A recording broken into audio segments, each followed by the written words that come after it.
ഇന്ന് നല്ലൊരു മത്തങ്ങ പയർ എരിശ്ശേരിയുടെ റെസിപ്പിയാണ് കേട്ടോ. അതിന് തലേ ദിവസം വെള്ളത്തിലിട്ട് വെച്ച വൻപയർ കഴുകി വൃത്തിയാക്കി എടുക്കണം. മത്തങ്ങ തോല് കളഞ്ഞ് ചെറിയ കഷ്ണങ്ങളാക്കുക. ഇതിലേക്ക് വേണ്ട ചേരുവകൾ തേങ്ങ, ചെറിയുള്ളി, ജീരകം, പച്ചമുളക്, കറിവേപ്പില, മഞ്ഞൾപ്പൊടി, മുളക് പൊടി, ഉപ്പ്, വെളിച്ചെണ്ണ എന്നിവയെല്ലാം എടുത്തു വെക്കണം. മത്തങ്ങയും പയറും ഒരു കുക്കറിലേക്കിട്ട് എരിവിനനുസരിച്ച് പച്ചമുളക് കീറിയിടുക. അല്പം മഞ്ഞൾപ്പൊടി, അല്പം മുളക് പൊടി, ആവശ്യത്തിന് ഉപ്പും ചേർത്ത് കഷ്ണം വേവുന്നതിനനുസരിച്ചുള്ള വെള്ളമൊഴിച്ച് നന്നായി വേവിച്ചെടുക്കണം.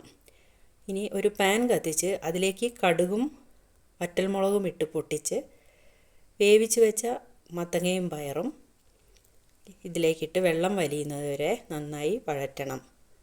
ഇതിലേക്ക് വേണ്ട ചേരുവ തയ്യാറാക്കാം. അതിനായി തേങ്ങയിലേക്ക് 2 പച്ചമുളകും കറിവേപ്പിലയും ഒരുള്ളി വെളുത്തുള്ളി, ജീരകം എന്നിവ ചേർത്ത് തരിതരിപ്പായി അരച്ചെടുത്ത് ഇതിലേക്ക് ചേർത്ത് നന്നായി പച്ചമണം മാറുന്നതുവരെ വഴറ്റണം. ഇനി അല്പം തേങ്ങ ചിരവിയെടുത്ത് നന്നായി കറിവേപ്പില ഇട്ട് മൂപ്പിച്ചെടുക്കുക. ബ്രൗൺ നിറമാകുന്നതുവരെ മൂപ്പിച്ചതിന് ശേഷം വീഡിയോ കാണുന്ന എല്ലാവരും ലൈക്ക് ചെയ്യാനും സബ്സ്ക്രൈബ് ചെയ്യാനും മറക്കരുതേ.